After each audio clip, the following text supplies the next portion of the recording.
لِيَبْتَلِيَكُمْ کہ آزما لے تمہیں، وَلَقَدْ عَفَا عَنْكُمْ اور یقیناً درگزر فرمایا تم سے، اب معاف۔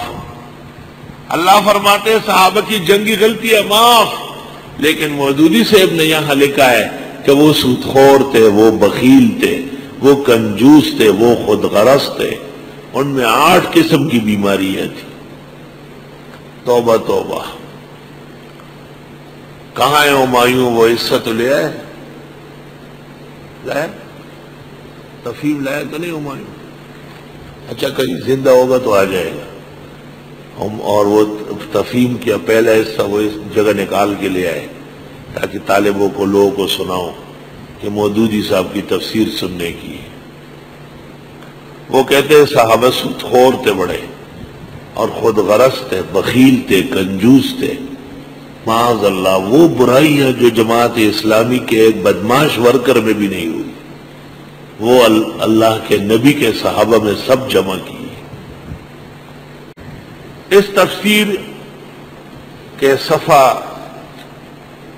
6 پر یہ لکھتے ہیں، میں نے اس کتاب میں ترجمے کا طریقہ چھوڑ کر آزاد ترجمانی کا طریقہ اختیار کیا ہے۔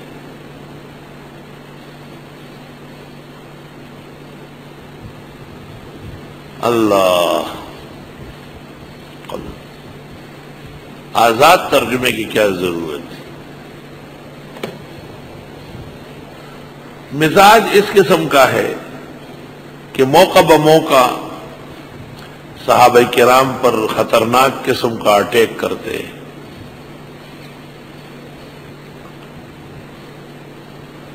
یہ تفہیمات ہے اور صفحہ 47 ہے، یہ ان کی ایک اور کتاب ہے تفہیمات جلد 2 اور اس کا صفحہ 47 ہے۔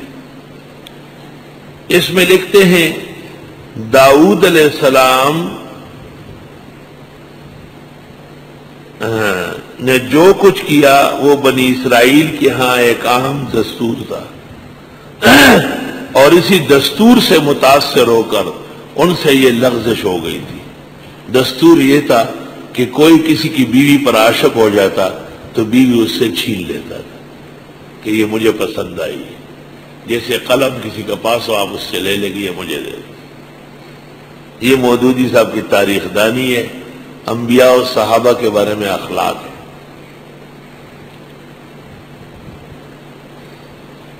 اس کا حاشیہ سننے کا ہے، کہتے ہیں یہ یہودی اخلاق ہی کا اثر تھا کہ مدینہ میں بعض انصار اپنے مہاجر بھائیوں کی خاطر اپنی بیویوں کو طلاق دے کر ان سے بیع دینے پر رضامند ہو گئے۔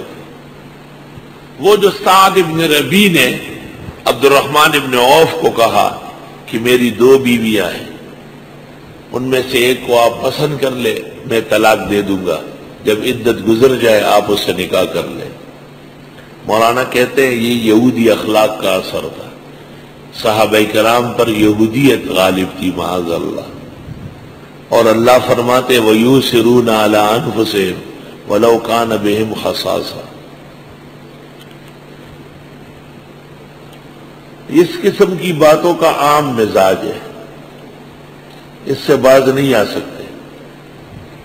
چنانچہ اس کتاب کے 122 صفحے پر ہے اجعلنی علی خزائن الارض، سورۃ یوسف کی آیت، زمین مصر کے تمام وسائل اور ذرائع میرے اختیار میں دے۔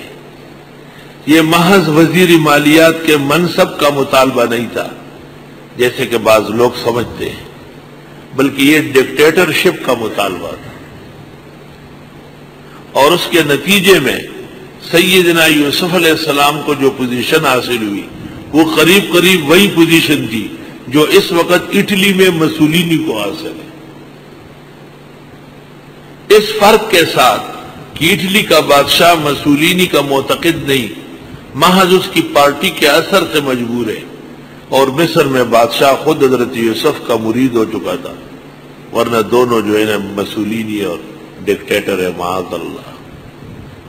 اب اس کی گرفت کا طریقہ یہ کیا آپ کہیں کہ مولانا مودودی جماعت اسلامی میں ڈکٹیٹرشپ کے قائل تھے اور ان کی حیثیت مودودیوں کیا وہی تھی جو مسولینی کی تھی، تو کوئی مودودی اس کو سننے کے لیے تیار نہیں، تو آپ کہیں کہ آپ اپنے ایک رہنما کے لیے یہ کلمات برداشت نہیں کرتے، تو اللہ کے معصوم پیغمبر کے لیے ایسے قبیح جملے کیسے بے ادبی کے پاداش میں نہیں آئیں گے؟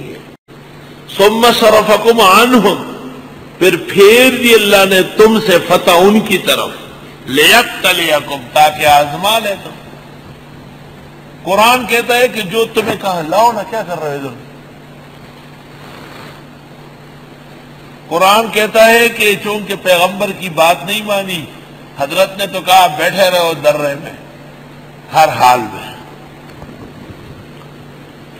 یہ لوگ اٹھ کے آ گئے، سب نہیں، 38، 50 میں سے، اور 12 رہ گئے تھے، عبداللہ ابن جبیر بھی رہ گئے تھے، لیکن وہ کم ہو گئے، ادھر سے مشرکین کا بڑا گروہ آیا، ان کو شہید کیا۔ مودودی صاحب نے ایک تو یہ بات کہی ہے کہ احد میں شکست ہوئی ہے، اہل اسلام اس کو نہیں مان رہا ہے، وہ کہتے شکست عارضی تھی، اگر شکست ہوئی ہوتی تو پھر صحابہ زندہ رہے تو وہ تو مدینے میں آ جاتے اور وہ بھاگے۔ وَلَقَدْ عَفَا عَنْكُمْ، اور البتہ تحقیق معاف فرمایا تم کو، اللہ نے معاف کر دیا، مولانا مودودی نے معاف نہیں کیا۔ اور صحابہ کرام کے بارے میں یہاں بہت نامناسب جملے کا ہے، واللہ ذو فضل علی المؤمنین، اور اللہ فضل والے ہیں مومنوں کے حق۔ اگر اللہ صحابہ سے ناراض ہوتے تو اللہ فرماتے کہ میں قہر و جبر والا ہوں، میں تمہیں جہنم میں ڈال دوں گا، لیکن اللہ نے کہا نہ، میں نے معاف کر دیا اور میرا فضل و احسان ہمیشہ تم کو حاصل ہوگا۔ یا ایھا الذین آمنوا، و مسلمانوں، ان تطیعوا الذین کفروا، اگر تم کہاں مانو ان لوگوں کا جو کافر ہیں، یردوکم علی اعقابکم، وہ لٹا دیں گے تم کو تمہارے ایڑیوں کے بل، فتنقلبوا خاسرین، پس پلٹ جاؤ گے ذلیل ہو کر، بل اللہ مولاکم، بلکہ اللہ تمہارے کارساز ہیں، وَهُوَ خَيْرُ النَّاصِرِينَ، اور وہ بہترین مددگار ہے۔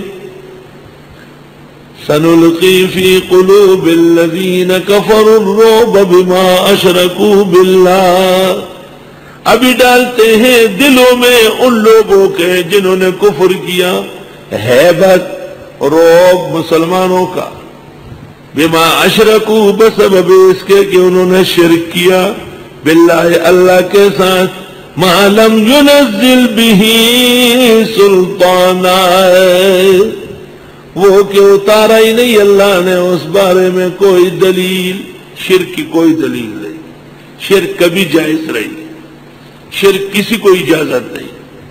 وَمَأْوَاهُمُ النَّارُ، ٹھکانہ ان مشرکوں کا جہنم میں، وَبِئْسَ مَثْوَى الظَّالِمِينَ، اور کیا برا ٹھکانہ ہے ظالموں کا۔ اب ایک اشکال تھا کہ فتح کا وعدہ تھا اور شکست ہو گئی، جواب وَلَقَدْ صَدَقَكُمُ اللَّهُ وَعْدَهُ، اور اللہ نے سچا کر کے دکھایا اپنا وعدہ، استحسونہ، جس وقت تم قتل کر رہے تھے انہیں، بِإِذْنِهِ، اللہ کے حکم سے، حَتَّى اِذَا فَشِلْتُمْ، یہاں تک کہ جب تم ہمت ہار بیٹھے، وَتَنَازَعْتُمْ فِي الْأَمْرِ، اور اختلاف کرنے لگے جنگی معاملے میں۔ امر کا معنی ہم نے کیا جنگی معاملہ، وہ عبداللہ ابن جبیر کے ساتھیوں میں جو اختلاف ہوا، 38 نیچے اتر آئے، 12 ابن جبیر سمیت رہ گئے تھے، مشرکین نے ان کو شہید کیا۔